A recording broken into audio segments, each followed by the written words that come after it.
بسم اللہ الرحمن الرحیم رب اشرح لی صدری ویسر لی امری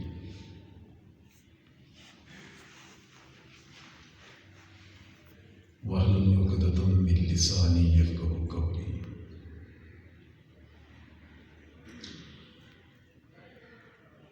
لک الحمد یا اللہ خلقتنا وهديتنا وانقذتنا من النار والصلاة والسلام عليك يا رسول الله لقد بلغت الرسالة وأديت الأمانة ونصحت الأمة ومحوت الظلمة وعلى آلك وأصحابك وأزواجك يا حبيب الله قال الله تبارك وتعالى في الكلام المجيد ولو أنهم إذ ظلموا أنفسهم جاءوك فاستغفروا الله واستغفر لهم الرسول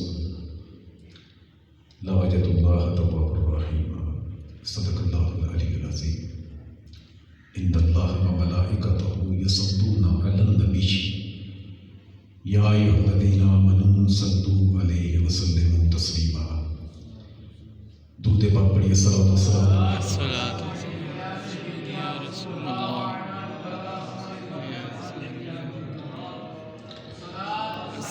صلاة والسلام عليك يا سيدي يا رسول الله وعلى آلك وأصحابك يا حبيب الله مولاي صل وسلم دائما سرمدا على حبيبك خير الخلق كلهم منزه عن شريك في محاسنه فجوهر الحسن فيه غير منقسم يا ربي بالمصطفى بلغ مقاصدنا واغفر لنا ما مضى وسع الكرم الله جل جلاله وأما نواله وأعظم ذكره وأتم برهانه وأجل شأنه کی حمد و ثنا اور سرور کائنات مغفر وجودات زینت رسم کائنات قائد المرسلین خاتم النبیین احمد مجتبی جناب محمد مصطفیٰ صلی اللہ علیہ وسلم کی بارگاہ اقدس میں ہدیہ درود و سلام عرض کرنے کے بعد اللہ کریم کی بارگاہ میں دعا ہے کہ ہم سب کو قرآن اور سنت کی سمجھ عطا فرمائے۔ سامعین محتشم، آج کے درس کا موضوع ہے مومنین کی قبروں سے فیض ملتا ہے۔ اللہ عز و جل نے قرآن کریم قرآن رشید میں ارشاد فرمایا وَلَوْ أَنَّهُمْ إِذْ ظَلَمُوا أَنفُسَهُمْ جَاءُوكَ،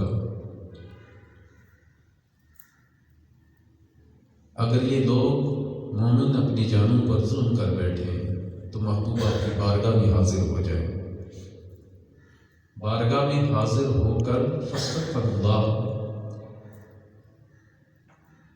آپ کی بارگاہ میں حاضر ہوں اور پھر اللہ سے مغفرت کو چاہیں، مغفرت مانگے۔ واستغفر لهم الرسول، اور محبوب پھر آپ بھی ان کے لیے سفارش کریں۔ لوجدوا الله توابا رحیما، تو یہ ضرور پائیں گے اللہ عز و جل خوب توبہ قبول کرنے والا اور خوب رحم کرنے والا۔ قبروں کی زیارت شاعر اسلام میں سے ہے۔ زیارت کا جو لغوی معنی ہے وہ دیکھنا، مائل ہونا، رجحان ہونا، توجہ ہونا، ملاقات کرنا۔ زیارت کے مختلف معنی ہیں، اور زیارت قبور کے حوالے سے تمام معانی کو اگر اس طرف لوٹایا جائے، راجع کیا جائے، تو ہر ایک کا معنی زیارت قبور کے حوالے سے صادق آتا ہے۔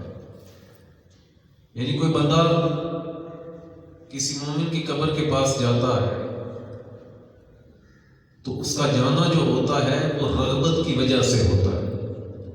اگر وہاں پر وہ کھڑے ہو کر دعا مانگتا ہے تو یہ اس کا رجحان ہے، اس کا مائل ہونا، اور وہ چل کر اس قبر والے کے پاس جاتا ہے، زیارت کرتا ہے، مطلب اس سے ملاقات بھی کرتا ہے۔ میرا کہنے کا مقصد یہ، قبروں کی زیارت، مومنین کی قبروں پر جانا، وہاں پر دعا مانگنا شاعر اسلام میں سے ہے۔ اس معاملے کو آڑ بنا کر امت محمدیہ پر جو شرک کا فتویٰ لگایا جاتا ہے، کتنے بے وقوف وہ لوگ ہیں جو قبروں پر جانے والوں کو مشرک کہتے ہیں، ان کو بدعتی کہتے ہیں، اور کتنے بے وقوف اور علم دین سے دور وہ لوگ، جہالت کی انتہا،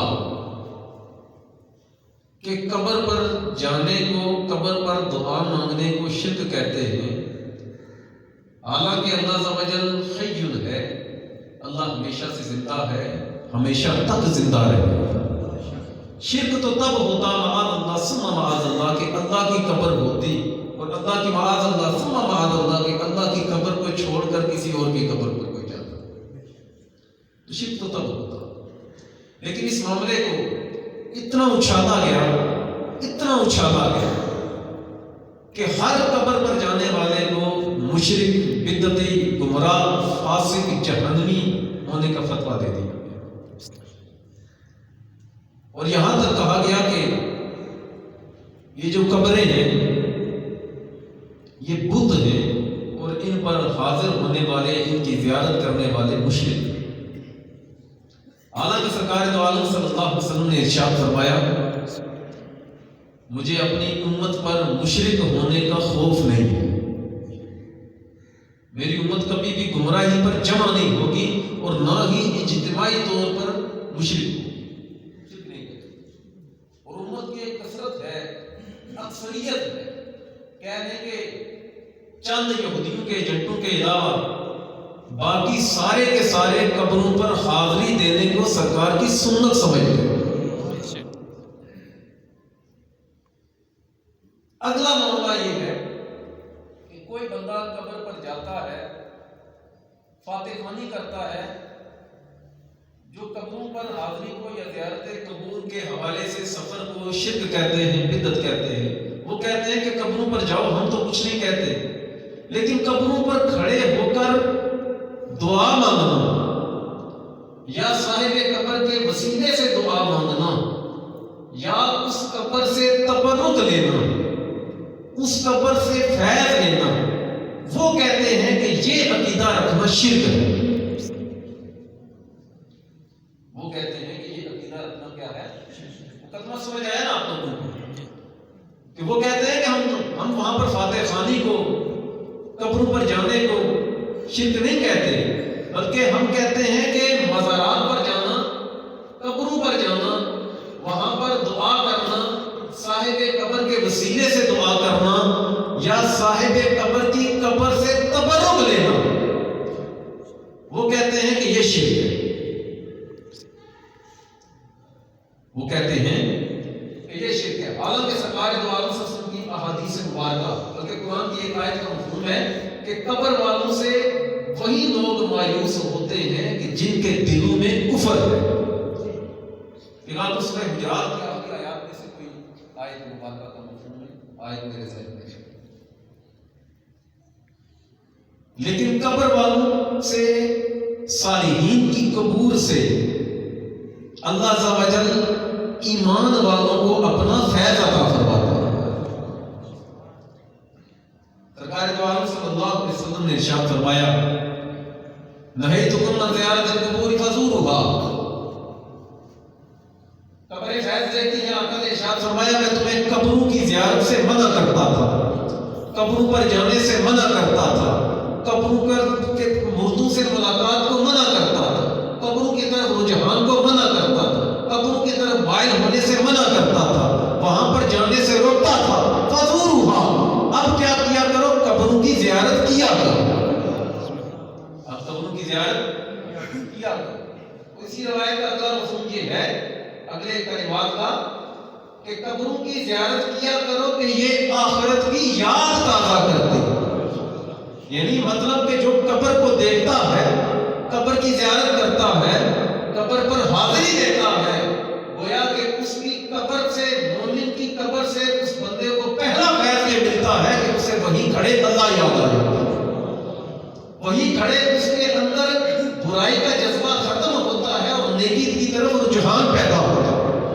قبر کا ایک سرکار خود فرما رہے فزورھا، ان کی زیارت کیا کرو. کیوں کہ وہ آخرت کی یاد تازہ کرتی ہیں کہ جب بندہ قبر پر حاضری دیتا ہے اس بندے کو ایک فیض یہ ملتا ہے کہ اس کی آنکھوں کے سامنے قیامت کا منظر دوڑ جاتا ہے. جس کا مطلب ہے کہ قبر جو ہے صرف اس کو دیکھیں تو بندے کے دل پر اثر ہوتا ہے. اور یہ قبر کا فیض، اور قبر میں فیض ویسے نہیں آیا بلکہ قبر کی اینٹوں کو، اس جگہ کو جو اللہ عز و جل نے فیض دیا ہے وہ صاحب قبر کے جسم کی برکت عطا فرمائے گا. صاحب قبر کے جسم کا فیض ہے جو قبر کی اینٹوں میں بھی منتقل ہو چکا، اس جگہ میں بھی منتقل ہو چکا. نمبر 2 کہتے ہیں کہ قبروں پر جانے سے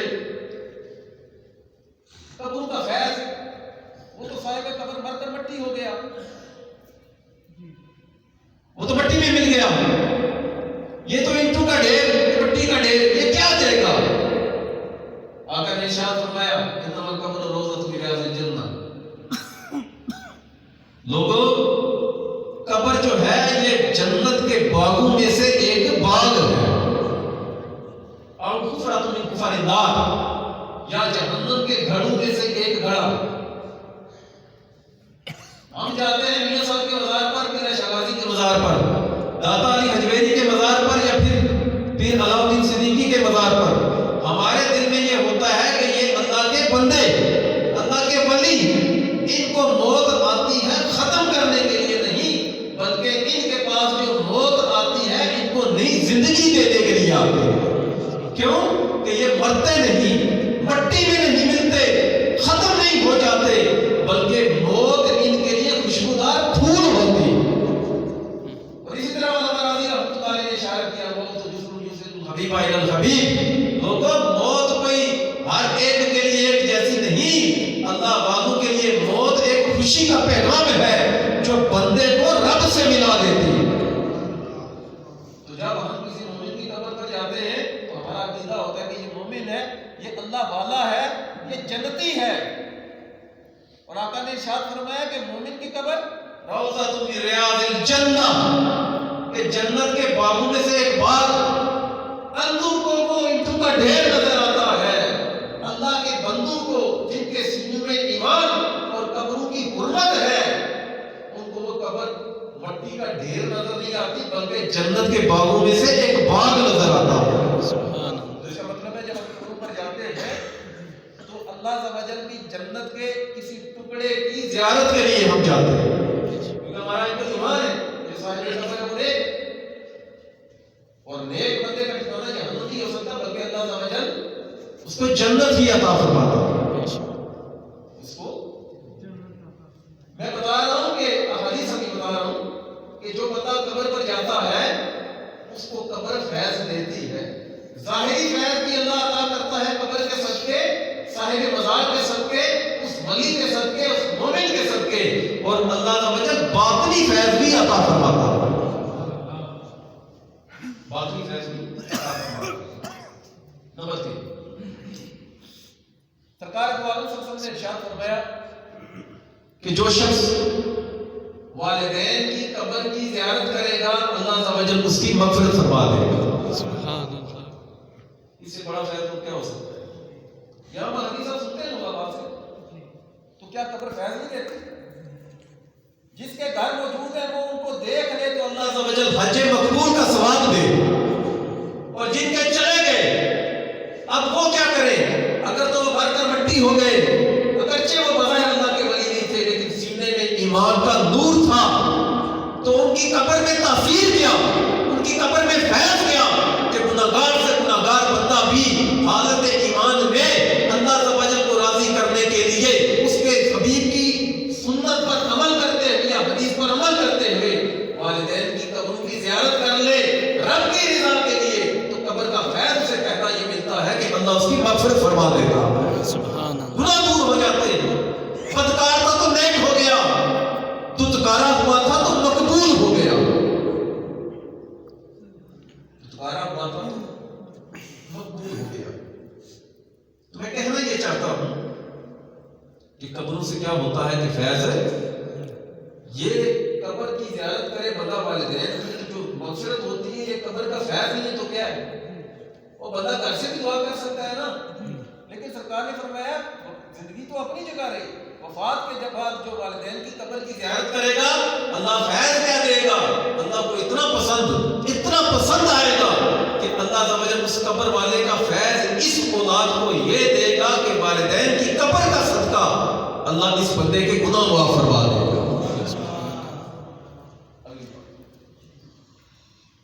آقا نے ارشاد فرمایا ادفنوا موتاکم وسطوا لصالحین۔ امام قرطبی رحمۃ اللہ علیہ تذکرہ میں سے نقل کیا، آقا نے ارشاد فرمایا لوگوں سنو، اپنے میتوں کو، اپنے مردوں کو نیک لوگوں کی قبروں کے درمیان دفن کیا کرو۔ میری بات سمجھا؟ نیک لوگوں کی قبروں کے درمیان کیا کیا کرو؟ دفن کیا کرو۔ کہ جس طرح زندہ پڑوسی سے بندہ جب زندہ ہوتا ہو تو بورے پڑوسی سے تکلیف پہنچتی ہے، اسی طرح نیک پڑوسی سے راحت بھی ملتی ہے۔ زندہ تو زندہ رہا، قبر کا فیض اللہ عز و جل گناہگار کو، سیاہکار کو، بدکار کو، ایک نیک قبر والے کی قبر کا فیض اللہ دوسری قبر والے کو عطا فرماتا ہے۔ میں مختصر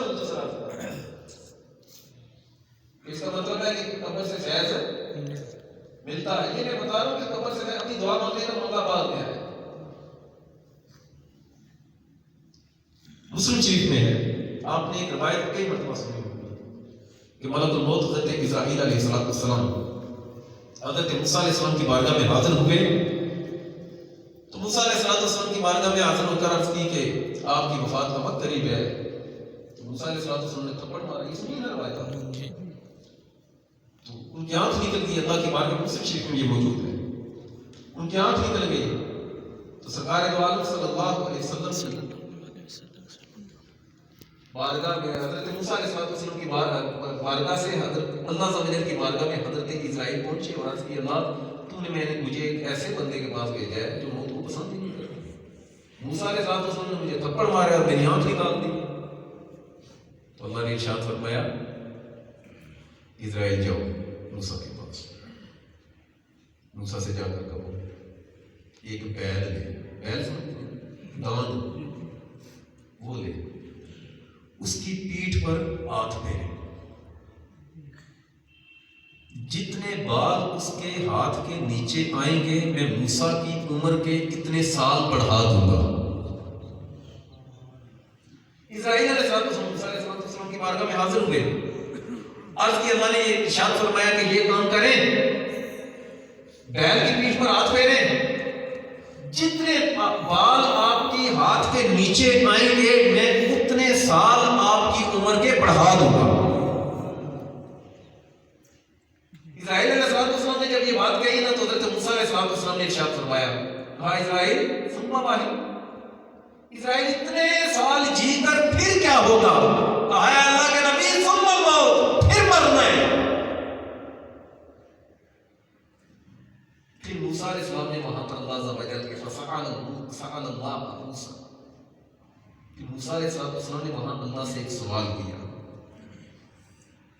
ان یدنیہ من الارض المقدسۃ رمیۃ بحجر، کہ اللہ فوت تو ہونا ہی ہے، دنیا سے تو بظاہر جانا ہی ہے، اللہ مجھے دفن ہونے کی جگہ ارض مقدس یعنی بیت المقدس کے قریب عطا فرما دے، بیت المقدس کے مجھے قریب دفن ہونے کی جگہ عطا فرما دے، کتنی قریب، کم از کم زیادہ نہ سے کم از کم اتنی ہو جائے کہ ایک پتھر پھینکے تو بیت المقدس تک پہنچ جائے۔ شارحین نے لکھا اللہ کی بارک نہ حولہ سورہ اسراء میں کہ محبوب کو اللہ عز و جل نے راتوں رات زیارت کروائی مسجد الحرام سے مسجد الاقصیٰ تک، وہ مسجد اقصیٰ کہ جس کے گردا گرد اللہ نے برکتوں کا نزول رکھا، سبحان اللہ، برکتوں کا مسکن رکھا ہے۔ تو مفسرین نے لکھا وہ برکتیں کیا ہیں؟ مفسرین نے لکھا کہ مسجد اقصیٰ اس کے گردا گرد ہزاروں انبیاء کے مزارات ہیں، ہزاروں انبیاء۔ ایک روایت میں آتا ہے تقریباً 70,000 انبیاء کے مزارات بیت المقدس کے گردا گرد موجود ہیں، یہ ملک شام میں ہے۔ تو پتہ چلا کہ موسیٰ علیہ السلام نے جو اللہ عز و جل سے عرض کی کہ مولا بیت المقدس کے قریب اس کے قرب میں دفن ہونے کی جگہ عطا فرما، اس وجہ سے عطا فرمائے، اس وجہ سے دعا کی کہ مولا مجھے ان انبیاء کا بھی فیض عطا فرما جو مجھ سے پہلے دنیا سے چلے گئے۔ یہ کون دعا کر رہا ہے؟ موسیٰ علیہ السلام۔ یہ بات مسلم شریف میں موجود ہے، میں تفصیل میں نہیں جا رہا، میں صرف یہ بتا رہا ہوں مختصر عرض کر کے کہ قبور سے فیض ملتا، قبروں سے فیض ملتا۔ یہ تو تھا احادیث اور حضرت موسیٰ علیہ السلام کا ایک واقعہ۔ کہتے ہیں کہ جب تم جانتے ہو تو کیا صحابہ کو اس بات کا پتہ نہیں تھا کہ قبروں سے بھی کوئی فیض ملتا ہے؟ کیا صحابہ کرام اس حوالے سے ان کے ذہن میں نہیں تھا؟ علامہ باقری رحمۃ اللہ علیہ نے فتوح الشام میں لکھا، حضرت عمر فاروق رضی اللہ تعالیٰ عنہ کے ہاتھ پر جب حضرت کعب الاحبار رضی اللہ تعالیٰ عنہ نے اسلام قبول کیا تو حضرت عمر فاروق رضی اللہ تعالیٰ عنہ نے حضرت کعب الاحبار سے ارشاد فرمایا کہ اے کعب هل لك تصير معي الى المدینہ لزیارت قبر نبی صلی اللہ علیہ وسلم۔ حضرت عمر فاروق نے حضرت کعب سے کہا، ان کے شام میں تھے اس وقت، کہا ہے کعب کیا تو اتنا کر سکتا ہے کہ میرے ساتھ سرکار کی قبر کی زیارت کے لیے مدینہ چلے؟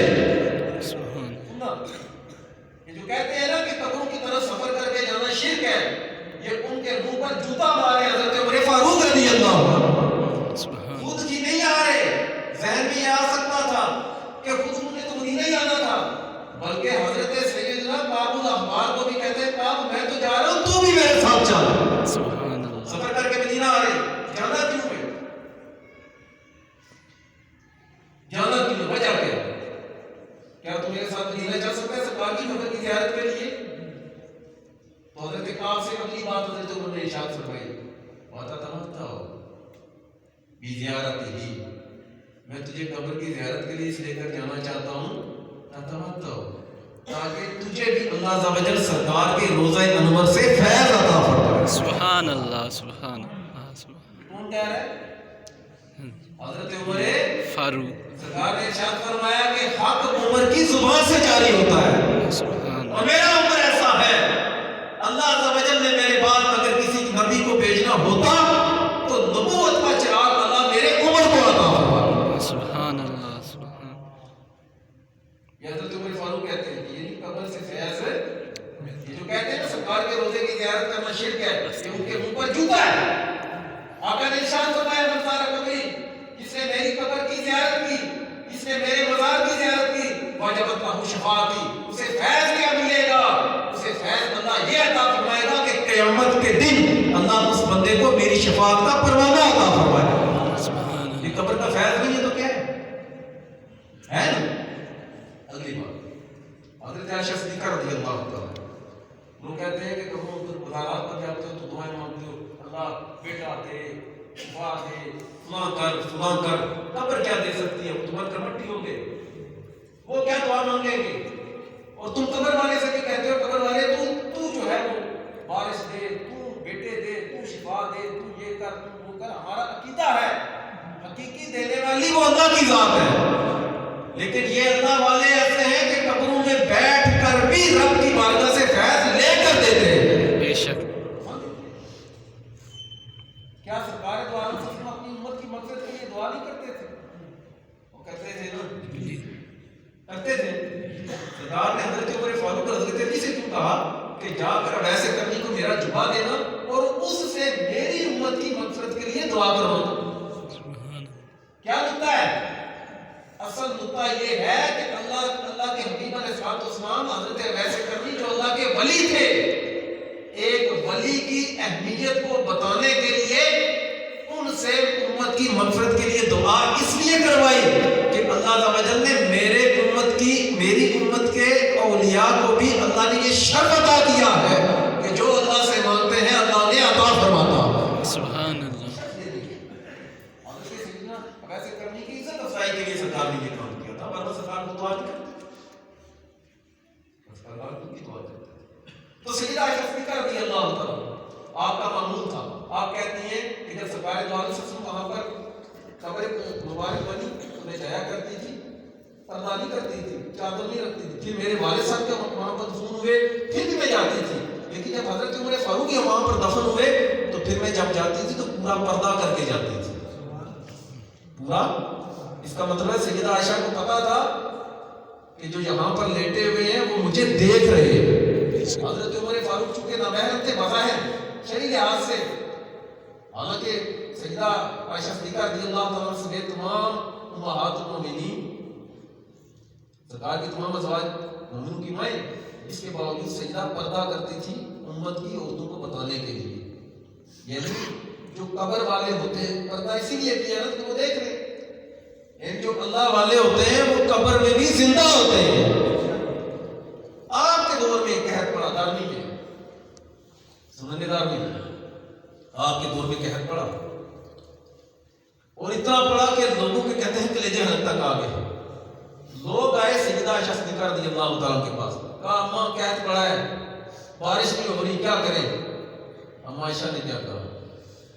اماں عائشہ نے کہا نبی پاک صلی اللہ علیہ وسلم کے روضہ انور کے اوپر جو کھڑکی ہے نا، کسی سے کہو کہ وہ کھڑکی کھولے، کہ قبر انور کے اور آسمان کے درمیان کوئی رکاوٹ نہ ہو۔ لوگوں نے ایسا ہی کیا، جو ہی کھڑکی کھولی نا تو اللہ عز و جل نے موسلادھار بارش عطا فرمائی۔ سبحان اللہ۔ اتنی بارش عطا فرمائی کہ قحط بھی ختم ہو گیا اور اللہ عز و جل نے ہریالی عطا فرمائی۔ سبحان اللہ۔ تو کیا یہ قبر مبارک کا فیض نہیں؟ شفاعت کا ملنا، مغفرت کا ہونا، بارش کا ہونا۔ اس سے بھی اگلی بات بتاؤں، ایک مرتبہ حضرت ابو ایوب انصاری رضی اللہ عنہ نبی پاک صلی اللہ علیہ وسلم کے روضہ انور کے ساتھ لپٹے ہوئے تھے۔ مروان آیا، اس نے کہا کہ بھائی یہ کیا کر رہے ہو؟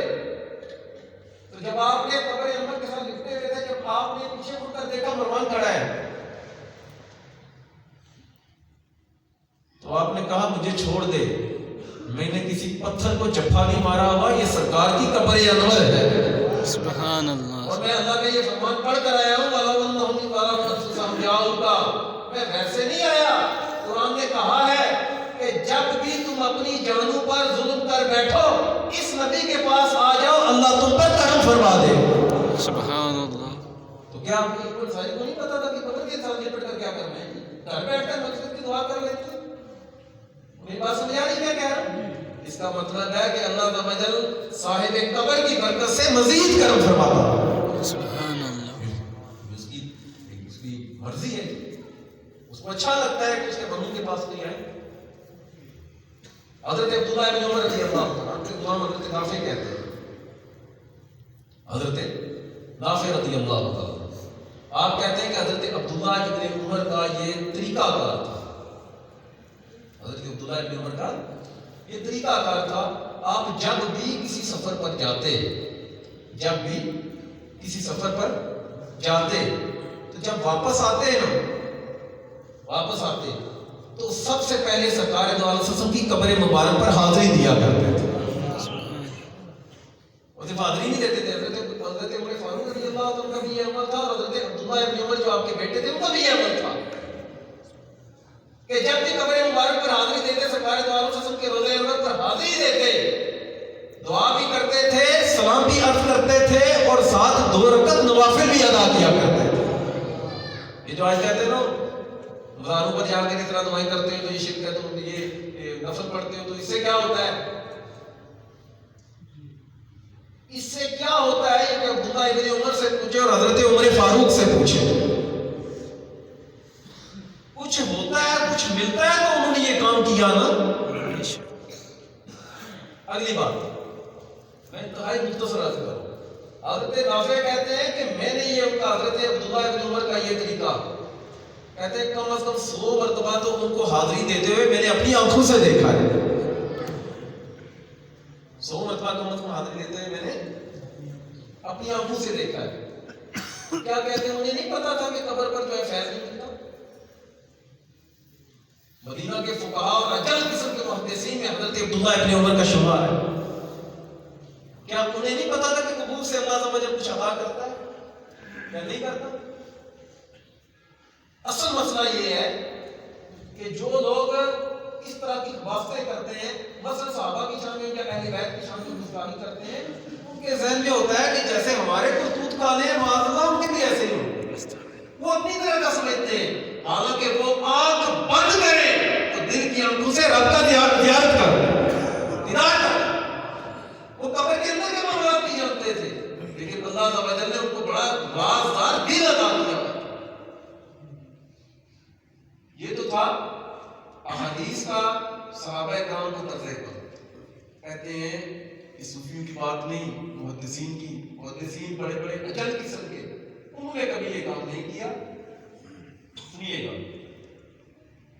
ایک تابعی بزرگ گزرے ہیں. صحابی وہ ہوتا ہے کہ جس نے نبی پاک صلی اللہ علیہ وسلم کی حالت ایمان میں زیارت کی اور ایمان کی حالت میں ہی اس کا وصال ہوا. اور تابعی وہ ہوتا ہے کہ جس نے حالت ایمان میں کسی صحابی سے ملاقات کی، زیارت کی اور ایمان ہی کی حالت میں اس کا وصال ہوا. سمجھا کہ محمد بن منکدر رحمۃ اللہ علیہ یہ تابعی تھے. کتنے اجل قسم کے تابعی تھے. سنیں، یہ مزارات پر جا کر دعائیں کرنا یہ ہم مولویوں نے نہیں نکالا. یہ ان محدثین کو پتا تھا کہ مزار والے فیض عطا کرتے ہیں، ان کی قبروں سے فیض ملتا ہے، دنیا بھی ملتی ہے اور اللہ آخرت بھی عطا کرتا ہے. ظاہری خیر بھی اور باطنی خیر بھی دیتا ہے. حضرت محمد بن منکدر رحمۃ اللہ علیہ اتنی بڑی ہستی کہ جس نے سیدہ عائشہ صدیقہ رضی اللہ تعالی عنہا سے سبق پڑھا، جس نے حضرت ابو ہریرہ کے پاس بھی شاگردی اختیار کی، جس نے عبداللہ ابن عمر، عبداللہ ابن عباس، عبداللہ ابن زبیر، جابر بن عبداللہ کے سامنے بیٹھ کر احادیث کا علم حاصل کیا.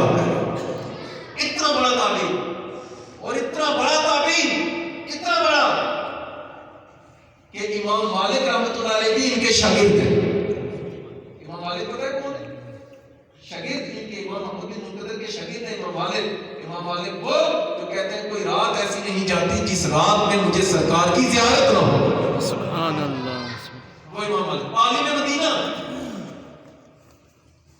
محمد بن منکدر امام مالک کے بھی استاد، امام اعظم ابو حنیفہ رحمۃ اللہ علیہ کے بھی استاد، اور امام اعظم کے استاد ہیں امام جعفر صادق. امام جعفر صادق نے بھی حدیث کا علم حاصل کیا ہے تو محمد بن منکدر سے حاصل کیا. اتنا بڑا محدث، اتنا بڑا، اس کا عمل کیا تھا؟ وہ کیا کہتے تھے؟ ان کا طریقہ کار کیا تھا؟ آپ کے بارے میں آتا ہے علامہ ذکی رحمۃ اللہ علیہ نے لکھا سیر اعلام النبلاء میں. آپ فرماتے ہیں کہ محمد بن منکدر ان کی پیدائش ہے 31 ہجری کی. پیدائش کب کی ہے؟ 31. یعنی نبی پاک صلی اللہ علیہ وسلم کے وصال ظاہری کے تقریباً 21 برس بعد یہ پیدا ہوئے یا 19 برس بعد پیدا ہوئے تقریباً.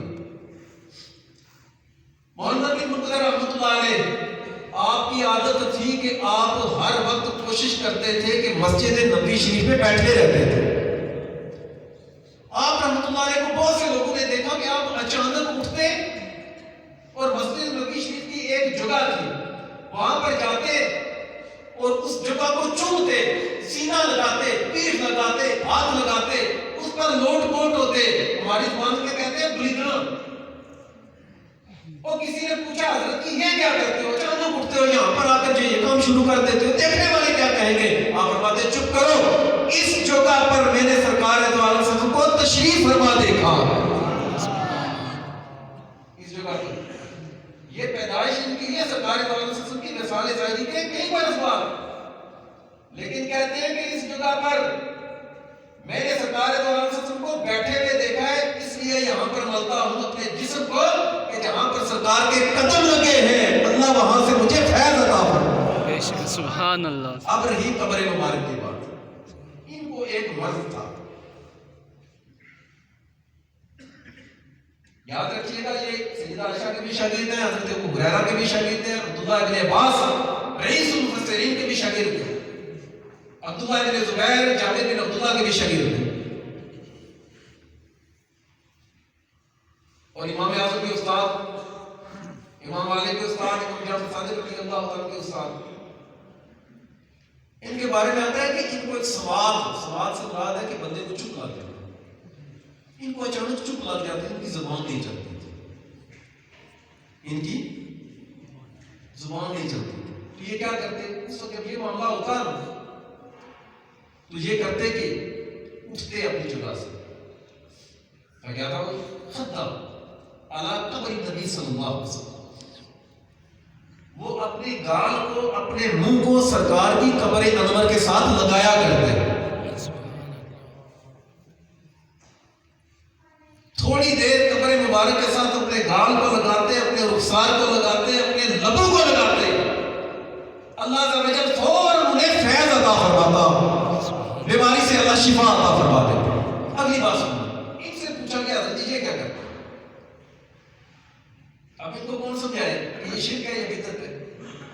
امام بخاری کے استادوں کے بھی استادوں کے بھی استاد، امام مسلم کے استادوں کے استادوں کے استادوں کے بھی استاد، امام نسائی کے بھی استادوں کے استاد محمد بن منکدر کہتے استعانت بقبر نبی صلی اللہ علیہ وسلم، اور دیکھنے والوں میں کوئی فضول کام نہیں کر رہا، استعانت میں سرکار دو عالم صلی اللہ علیہ وسلم کی قبر انور سے مدد لے رہا، سبحان اللہ، اگر قبر انور سے مدد لے رہا، سبحان اللہ، قبر انور سے مدد چاہ رہا، قبر انور سے مدد مانگ رہا، اللہ عز و جل اس قبر کی مدد سے میری بیماری کو دور فرما دیتا ہے۔ سبحان اللہ، کیا قبر فیض دیتی ہے یا نہیں؟ وہ کدھر گئے وہ لوگ؟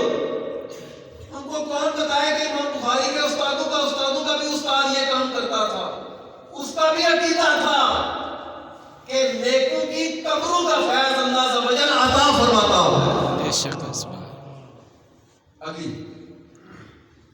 اگلی بات، امام حمیدی رحمۃ اللہ علیہ، جن کے بارے میں امام صاحب رحمۃ اللہ علیہ نے کہا، ٹائم کم ہے میں مختصرات کروں، امام القدوہ، یعنی جن کی محدثین بھی جن کو اپنا امام مانتے ہیں، انہوں نے وصیت کی تھی کہ میرے مرنے کے بعد مجھے بشر حافی کی قبر کے پاس دفن کرنا، کیوں؟ اتنا بڑا محدث تو ہوں لیکن فیض میں بشر حافی کے قدموں کا لینا چاہتا ہوں۔ ان کے مثال ہو گیا، گھر والوں نے توجہ نہیں دی، مقام بریز میں اس کے اپنس نے ان کو دفن کر دیا، بغداد شریف، وہاں پر ان کو دفن کر دیا، تو 2 سال بعد اس علاقے کے حکمران کو خواب میں تشریف لائے، کہا میرے گھر والوں کو میں نے کہا تھا بشر حافی کے پاس دفن کرنا، انہوں نے اٹھا کر یہاں پر دفن کر دی ہے، ان سے کہو کہ نہیں قبر منتقل کرے۔ آپ کی قبر 2 سال بعد وہاں سے بشر حافی کی قبر کے پاس منتقل کی گئی، دیکھنے والے ہزاروں کے مجمع نے دیکھا، جب آپ کی قبر کشائی کی گئی تو آپ کا کفن بالکل سفید تھا، جسم بالکل تر و تازہ تھا، حتیٰ کہ کہتے ہیں کہ دور تک آپ کے جسم سے خوشبو کے حلے جا رہے تھے۔ اتنا بڑا امام حمیدی رحمۃ اللہ علیہ، آپ رحمۃ اللہ علیہ، جس بندے کا عقیدہ یہ ہے کہ قبر سے فیض ملتا ہے، اللہ عز و جل اس کے جسم کو بھی سلامت رکھتا ہے، اس کو بھی جنت کی خوشبوئیں عطا کرتا ہے۔ امام ابو بکر خزیمہ رحمۃ اللہ علیہ، انہوں نے 140 حدیث کی کتابیں لکھی ہیں اور بے شمار محدثین کے استاد ہیں۔ ٹائم دیتے ہیں، بند کر دو، ختم کر دو۔ ہوتا یہ ہے کہ بیچ میں ملازمین بھی ہوتے ہیں، پھر چلیں، پھر کبھی سے آسان لفظوں میں یہ کہ اللہ والوں کی قبروں سے فیض ملتا ہے، وہاں پر جا کر دعائیں کرنا۔ امام ابو بکر خزیمہ، یہ تو محدثین کا ایک بہت بڑا مجمع لے کر امام علی رضا رحمۃ اللہ علیہ کی مزار پر طوس ایران جاتے تھے، اور وہاں پر جا کر قبر پر کھڑے ہو کر قبر کے وسیلے سے دعا مانگتے تھے، اللہ عز و جل دعا قبول فرماتا تھا۔ امام شافعی کہتے ہیں کہ میں روزانہ حضرت امام اعظم کی قبر پر حاضری دیتا تھا، اتبرک بقبر ابی حنیفہ، میں امام اعظم ابو حنیفہ کی قبر سے برکت لیا کرتا تھا، قبر سے برکت۔ کہتے ہیں کہ میں جب بھی پھنستا امام اعظم کے مزار پر آتا، 2 رکعت ادا کرتا، اس قبر سے برکت لیتا، ہاتھ بعد میں زمین پر گرتے، دعا اللہ پہلے قبول فرما دیا کرتا۔ سبحان اللہ۔ حضرت ابو ایوب انصاری رحمۃ اللہ علیہ کے بارے میں ابن حبان کہتے ہیں، ابن حبان، بلکہ امام ابن البر کہتے ہیں کہ ترکی والوں کو جب پانی نہیں ملتا تھا، ترکی والوں پر جب قحط نازل ہوتا تھا تو حضرت سیدنا ابو ایوب انصاری کی قبر پر آتے، قبر پر آ کر دعا کرتے، اللہ عز و جل بارش عطا فرما دیتا۔ سبحان کیا اللہ۔ ان کو نہیں پتا تھا؟ امام حضرت سیدنا امام بکر خزیمہ، بلکہ امام ابن حبان کہتے ہیں، اثقات انہوں نے لکھی، کہتے ہیں مجھے جب بھی کوئی مشکل پیش آتی، امام ابن حبان اثقات ابن حبان ان کی کتاب ہے، بیشتر محدثین کے استاد ہے، بیشتر محدثین، آپ کہتے ہیں کہ جب مجھے کوئی مشکل پیش آتی میں امام علی رضا رحمۃ اللہ علیہ، امام موسیٰ کاظم رحمۃ اللہ علیہ کے بیٹے، ان کے مزار پر حاضری دیتا، وہاں پر کھڑے ہو کر قبر کے وسیلے سے دعا کرتا، اللہ عز و جل ہر مشکل آسان فرما دیتا۔ فرماتے ہیں جربتہم مرارا، میں نے ایک بار یہ کام نہیں کیا، میں نے کئی بار یہ کام کیا۔ قبروں پر جائیں لیکن سجدے نہ کریں، قبر کا طواف نہ کریں، سجدے نہ کریں، نہ قبر کا طواف کریں، نہ وہاں پر ڈھول بجائیں، نہ خسروں کی طرح یہ جو گھگرے ڈال کر ناچتے ہیں، نہ یہ کام کریں، نہ ڈالیاں لے کر جائیں، نہ وہاں پر ڈھول بجائیں، نہ چرسوں کے سوٹے لگائیں، وہاں پر جا کر صاحب قبر کے لیے فاتحہ پڑھیں، اس سے مانگے اللہ، اس کے وسیلے سے اللہ سے مانگے، اللہ اس کا صدقہ آپ کی حاجت پوری فرمائے گا۔ اللہ آپ کی توفیق عطا فرمائے۔